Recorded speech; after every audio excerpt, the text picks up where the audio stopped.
Hey, it's Mark Lanier with your video thought for the day. All right, get a load of these shelves. Lots of books, eh? Lots of nothing at this point, but there will be some. I've got a new office that I'm working on and opening up, and I'm sitting in it.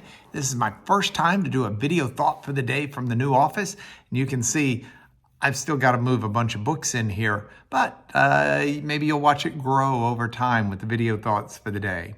Well, anyway, this week I have continued my study or read through the Proverbs and chew it on a little piece each day. And today finds me in Proverbs. I'm in chapter 10 today.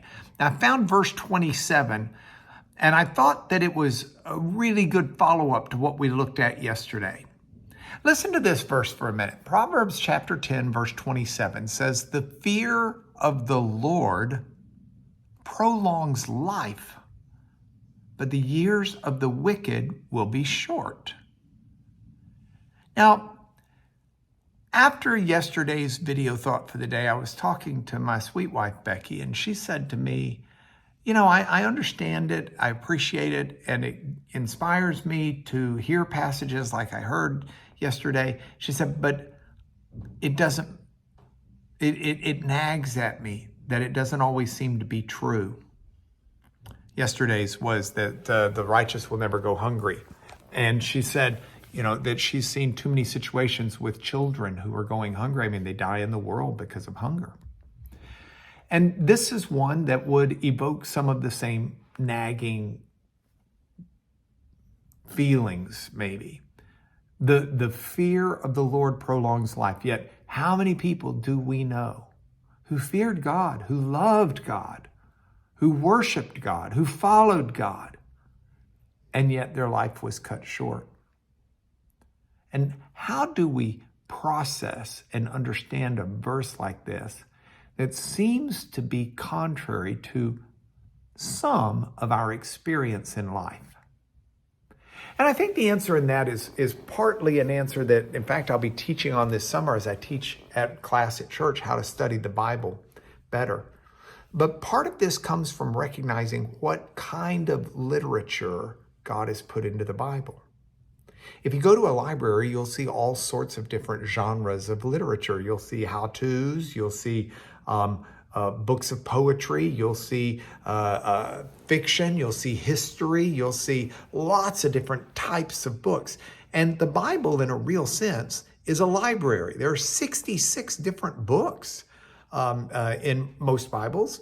The Catholic Bible adds the Apocrypha, and so they've got a few more. But all of those books are separate books, and they have different types of literature within them. And so in the Hebrew Bible, the Protestant Bible, and the Catholic Bible, you've got this book of Proverbs. And Proverbs never claims to be an explicit statement of physical reality that will always exist in this world without exception. It's not like the speed of light that just doesn't change. It's not a 2 + 2 will always equal 4. What a proverb is a wise saying that will help you live wisely in life. And that doesn't mean that you can go to it and find something that without exception is always going to be there, at least with most of them. But what you'll find are good general principles like this one. The fear of the Lord prolongs life. Why is that? Why is it that the years of the wicked will be cut short? Well, if we fear God and we follow what he instructs, that his instructions are there to help us have a vibrant and long and good life. And when we shun him and we shun his direction, that's when we're opening ourselves up to shortening our lives. Look, I've seen many people who die because they have pursued an unhealthy life, contrary to God teaching healthy living, because they have pursued a life of vengeance, contrary to God saying, "Let vengeance be mine."